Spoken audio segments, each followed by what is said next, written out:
jadi penyebab percekcokan. Kurangnya komunikasi efektif dapat menyebabkan misinterpretasi dan ketidakpahaman yang berkontribusi terhadap konflik. Perbedaan nilai dan pandangan, disparitas dalam nilai-nilai terutama terkait pendidikan anak dan cara hidup dapat menyebabkan ketegangan dan perselisihan. Bapaknya kepingin anaknya ke sana, ibunya kepingin anaknya ke sana, itu perselisihan. Tidak selesai-selesai. Bapaknya mama dia, ibunya itu. Ya ada juga itu. Pemuda itu tidak nikah, padahal itu masya Allah. Ya gara-gara ini perbedaan suami istri antara yang ideal menurut istri, yang ideal menurut bapak. Padahal ini ganteng, suki. Dan setiap kali, ini sudah waktunya menikah, pulang Pak. Bapak kemudian calon, bagaimana dengan ini? Tidak cocok. Lu kenapa? Nah keinginannya ibunya. Kemudian coba disampaikan kepada ganti yang lain, disampaikan kepada bapak. Pak, ini bagaimana kamu saya sih cocok. Coba tapi tanyakan kepada ibumu. Tidak cocok. Kenapa mama tidak cocok? Karena begini. Tidak sesuai dengan itu. Akhirnya Pak, itu terakhir persis seperti itu. Di bawah pulang. Gimana dengan ini? Gitu loh, sedemi podo ibu itu. Kok mirip ambil aku ya? Pakaiannya, cara berpakaian, kok mirip ambil aku ya? Oh, cara kemudian berjalannya, kok mirip aku? Nah, ini cocok nih. Cocok kan? Dilanjutkan, teruskan gitu. Akhirnya bapaknya, Pak, ini ibu sudah cocok. Sudah cocok, bapaknya ngomong. Oh, mereka, nama Sojo. Ini sudah mirip dengan ibu ini Pak. Ini Sojo. Aku 20 tahun tersisa. Karena saya keras tersiksa. Nah ini kebenaran saja. Ya Allah. Makanya ini perbedaan itu bisa saja terjadi. Nah oleh sebab itu ya didiskusikan. Kemudian yang keempat, adanya tekanan lingkungan, stres akibat tuntutan pekerjaan dan faktor sosial dapat mengganggu keseimbangan emosional dan memperburuk konflik dalam rumah tangga. Nah ini oleh sebab itu buat sekalian yang masih muda, pasangan muda, ya kalau ada masalah tidak usah curhat kepada teman di kantor lah, tidak usah, ya curhatnya kepada Allah saja. Kalau curhat kepada Allah itu nanti Allah yang akan membantu. Tapi kalau curhatnya kepada temannya, nanti kalau temannya ini ada apa-apa malah, ya. Kemudian yang kelima, keterbatasan waktu bersama. Jadi jadwal yang padat seringkali menyebabkan kurangnya interaksi sehingga menumpuk masalah dan memicu percekcokan saat ada pertemuan. Nah ini kan kondisi yang usia-usia pernikahan muda. Kalau sudah tua kan tidak kayak gitu. Waktunya kan banyak di rumah, benar ya? Nah, jadi begitu, banyak di rumah. Kalau kurang, saya sekarang punya resep, tapi tidak tahu menurut Bapak Ibu apakah resep ini juga cocok. Saya sangat menyimpulkan. Saya lihat oleh teman-teman juga sauna itu di rumah itu jam berapa sih Pak?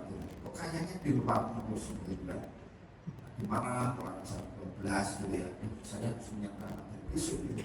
Akhirnya masih baca-baca itu. Kemudian terus kadang-kadang pokoknya banyak di luar. Itu kapan di rumahnya, lalu bagaimana dengan keluarga? Nah saya kemudian menyimpulkan, kan banyak orang yang datang. Saya biasanya jam 2:30 atau jam 3 itu sudah bangun. Sholat dulu, setelah sholat Pak, itu kemudian ngobrol-ngobrol dengan istri. Nah ternyata waktu pagi itu banyak produktif mungkin diskusi dengan istri. Produktif Pak, ibaratnya Bapak itu pikiran masih fresh. Itu kemudian membuat konsep-konsep. Kenapa kalau pagi itu kok kemudian monceng bagus hasilnya? Itu kan memang pagi Pak.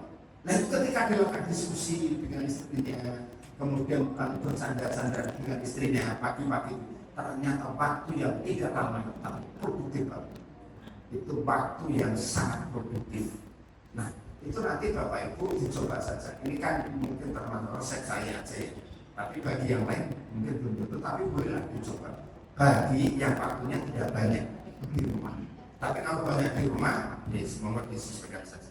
Nah yang keenam itu pengaruh teknologi itu juga bisa Pak. Media sosial dan platform digital dapat memperburuk konflik melalui komunikasi yang tidak langsung dan menyebabkan informasi yang bias. Bapak Ibu, kenapa perempuan-perempuan sekarang banyak misalnya menuntut macam-macam? Karena banyak melihat di media sosial yang lain. Jadi online itu Pak Blok, ya kan? Setiap mau berangkat kerja, suaminya itu mencium itu, coba mencium, dicium dulu, ditunjukkan. Akhirnya apa? Laki-lakinya, oh baik mah, nah kamu berangkat kerja, nonggo, mau mencium lu tak bilang, lu jadinya mama suruh nanya, sebelum berangkat kerja suruh nyium lu, itu istrinya orang. Lu kan mama numpang gitu, lu maksudnya kepada kupang gitu. Jadi ini salah paham antara salah paham gimana gitu. Jadi nah Bapak Ibu sekalian, ini karena banyak melihat yang lain. Nah kan yang diposting di media sosial itu sebenarnya yang bagus-bagus, keluarga kumpul makan gitu kan. Seolah-olah harmonis sekali, coba Pak lihatlah keluarga itu dan lain sebagainya. Nah karena memang yang diposting itu pasti bagus. Nggak mungkin mau memposting itu sing jelek-jelek gitu kan. Nggak, jadi mesti yang bagus sama dengan makanya yang paling bagus adalah syukuri apa yang ada, nikmati dan syukuri yang ada. Nah Bapak Ibu sekalian, sekarang apa akibatnya, dampaknya di saat terjadi cekcok lalu anak kita melihat kita.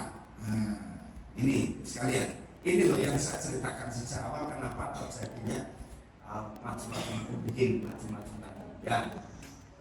Yang pertama, dampak bagi anak adalah mengenai kesehatan mental mereka.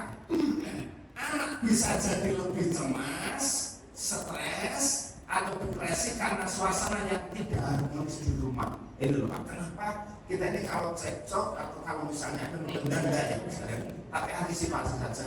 Itu cek, coba lihat kalau ada anaknya tidak usah, jangan. Nah, ayo kita anak berselisih di yang tersembunyi saja. Di warung. Nah, pokoknya dilihat di hadapan anak itu usahakan harmonis Pak. Itu harmonis, ya. Karena apa? Nanti mereka itu akan mudah cemas, khawatir. Ya. Apalagi bapaknya, suaminya suka mukul ibunya, oh pasti antara dia ini akan memiliki rasa dendam ibunya diperlakukan seperti itu. Kalau dia sudah jatuh cinta kepada ibunya, dampaknya lagi dia akan membenci ayah.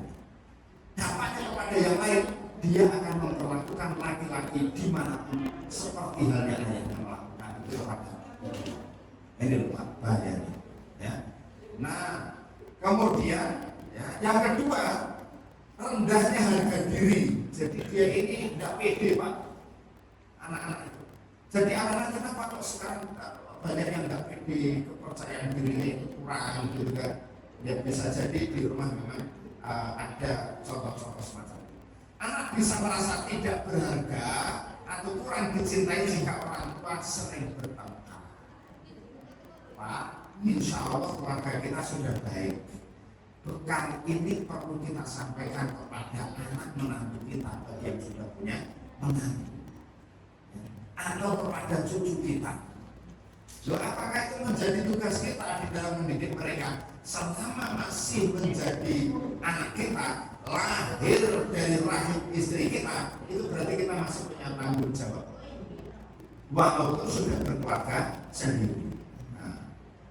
Apakah kemudian setelah menikah kita lepas dari pendidikan mereka? Jangan. Setidaknya mengingatkan sholat ini. Nah, ini Pak begitu. Sebab apa? Kenapa kita ingatkan? Setelah kita wafat, kalau mereka tidak ahli sholat, tidak ahli mendoakan kita ini bisa mendapatkan apa dari anak kita? Ya kan? Maka kita kewajiban kita. Tapi lama Ustaz kok tidak berhasil. Tugas kita adalah mendidik mereka tentang hasil urusan Allah. Ya. Yang ketiga, ada masalah sosial. Anak mungkin sulit berinteraksi dengan teman-teman, jadi lebih cenderung isolasi diri, menengai. Jadi anak-anak sing konon di lingkungan iki lapo itu dicek, mungkin sedang ada masalah. Yang keempat, ya, perilaku agresif. Anak bisa meniru perilaku agresif orang tua, aktif dan jadi lebih mudah marah. Ya, lebih mudah marah. Ada anak yang di rumah itu ketika melakukan kesalahan Pak, disabut pakai sapu, disabut pakai sapu. Akhirnya Pak rasa takutnya luar biasa, padahal pintar sekali. Nah ini makanya Bapak Ibu sekalian, kalau menghukum anak jangan berlebihan, ya, jangan berlebihan, apalagi sampai fisik yang kemudian menyebabkan trauma yang luar biasa. Nah itu jangan ya. Kemudian gangguan fokus belajar, ya, stres dan konflik rumah tangga bisa mengganggu konsentrasi anak dalam belajar. Pola hubungan yang buruk, anak bisa menganggap pertengkaran sebagai hal normal sehingga berdampak pada hubungan mereka dengan orang lain saat dewasa. Nah ini makanya Pak Bismillah ya. Nah sekarang bagaimana solusinya ini terakhir Pak? Bagaimana solusinya? Yang pertama, komunikasi yang efektif. Ya. Penelitian menunjukkan bahwa komunikasi yang terbuka dan jujur dapat mencegah konflik dan meningkatkan kekuasaan dalam hubungan. Jadi konflik itu terjadi karena komunikasi kurang efektif, diskusi. Lalu kalau kemarin kita menyampaikan tentang kenapa jalan hidup kita ini buntu. Salah satunya adalah tujuan kita ini dalam hidup bukan mencari ridho Allah. Tujuan kita berkeluarga bukan mencari ridho Allah. Kalau mencari ridho Allah pasti akan nyampe kepada ridho Allah. Jadi komunikasikan yang efektif. Walaupun jengkel sudah, tetap dikomunikasikan. Yang kedua, penghargaan timbal balik, ya, menghargai kontribusi pasangan, berkontribusi pada dinamika positif dalam rumah tangga dan meningkatkan rasa keterikatan. Jadi saling support Pak, saling mendukung. Nih, saling mendukung. Ya. Memberikan penghargaan timbal balik, ya. Sama-sama saling menyampaikan terima kasih, jangan pelit. Ucapan terima kasih itu Pak, baik dari seorang istri kepada suaminya maupun suami kepada istrinya, itu ucapan terima kasih itu. Pak, terima kasih sudah memberikan nafkah yang cukup selama ini. Terima kasih. Nah, sudah. Terima kasih senang itu. Bagaimana pernah diberi ucapan terima kasih Pak? Sering ya, alhamdulillah. Sekarang saya balik, ya. Bu, Pak jenengan sering apa buatan diberi ucapan terima kasih dari suami? Hah?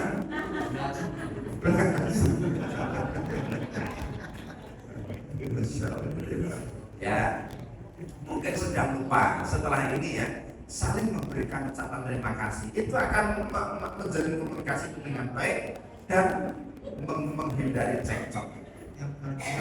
Ya, dan itu akan menghadirkan kebahagiaan. Kemudian resolusi konflik yang konstruktif ya, pendekatan yang berfokus pada penyelesaian masalah dan bukan pada menyalahkan ya. Pada menyalahkan mengurangi ketegangan dan membuat hubungan lebih kuat. Jadi pendekatan yang berfokus pada penyelesaian masalah ya, bukan saling menyalahkan. Kalau orang saling menyalahkan itu gampang mencari salah orang, mencari aib orang itu salah. Termasuk mencari aib pasangan itu mudah sekali. Kalau mau dibongkar gampang. Tetapi kan tadi Allah menyebutkan bahwa pasangan hidupmu itu adalah pakaian untukmu kan. Suamimu pakaian untukmu, istrimu adalah pakaian untukmu. Apa? Saling melindungi, saling menjaga. Ya. Maka ketika terjadi konflik, ya, dilakukan pendekatan. Ya.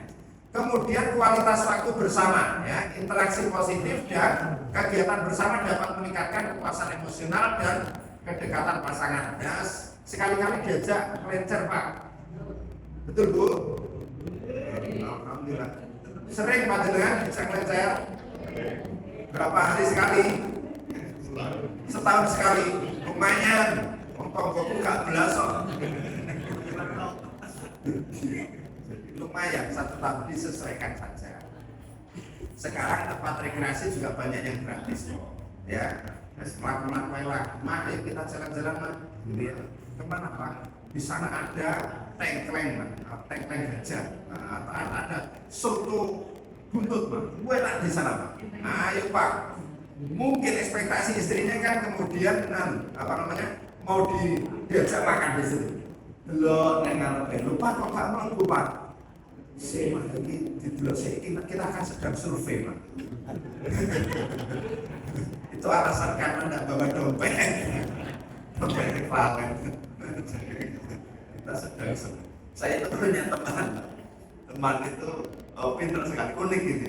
Jadi minta Pak disuguhin mobil kayak ini loh Pak, kayaknya bagus banget. Oh, itu bagus Pak. Oh ya wes, ayo Pak. Seret, mampir di Deno. Ya, diskusi bawa satu lembar namanya brosur. Mas sudah cukup. Pulang sampai ke rumah kan nanti takon yang jalan kan juga enak. Takon yang Pak, lu kasih Tuhan Pak. Loh, jadi mama kan kepingin kawin iki lagi. Bisa minta brosur. Itu mobil. Ini suami cerdas. Jadi, nah, ya itu kan bisa ya. Yang penting tidak mengecewakan sama istri. Jadi jujur saja ya. Kemudian spiritualitas bersama. Nah ini loh Pak. Jadi ini yang kadang-kadang ini yang paling menjadi dominan. Kenapa rumah tangga itu kering? Yang nanti akan berakibat kepada anak-anaknya juga kering. Penuh dengan masalah. Karena faktor spiritualitas, faktor agama memang tidak ada di situ. Bacaan Al-Quran tidak pernah dibaca di rumah itu. Sholat sunnah tidak ada orang yang pernah sujud di situ, pasti kering juga. Karena pikirannya dunia terus begitu, cekcok di situ. Itu beda dengan keluarga orang mukmin itu, karena di situ ada nawiru buyutakum bi qiraatil Quran was shalah. Terangi sinari bahagiakan keluargamu itu dengan Al-Quran dan Sunnah. Bukan dia di situ, tenang, adem Pak di situ. Tapi bagi yang tidak pernah ada di situ, tidak ada spiritualitas di situ, ya ini pasti akan muncul ketegangan. Yang keenam terakhir, tetap membangun kerjasama, ya, mengadopsi perspektif sebagai satu tim dalam menghadapi tantangan sehari-hari, dapat meningkatkan ya, resiliensi dalam rumah tangga. Nah, ini solusinya Pak, supaya tidak sampai muncul cekcok atau perselisihan. Kalaupun kemudian tiba-tiba miskomunikasi cekcok, jangan sampai dilihat anak kita, karena anak kita akan memiliki kesehatan mental terganggu, ya, rendahnya IQ-nya menjadi rendah, hubungan sosial dengan yang lain pada akhirnya juga akan berdampak. Yang paling mengkhawatirkan bagi yang lain adalah jika perilaku agresif itu kemudian dilakukan, dikeluarkan ketika bersama teman. Maka oleh sebab itu yuk kita bangun keluarga kita menjadi keluarga yang sakinah mawaddah warahmah, ya, dengan spiritualitas yang tinggi dalam keluarga itu, semuanya saling menyadari, saling mendukung, tujuannya sama, untuk mencari Allah dan bergandengan tangan untuk menuju pintu gerbang surganya Allah kelak. Amin ya rabbal alamin. Aku qouli hadza wa astaghfirullah li wa lakum. Ihdinas siratal mustaqim. Siratal ladzina an'amta 'alaihim ghairil maghdubi 'alaihim. Assalamualaikum warahmatullahi wabarakatuh.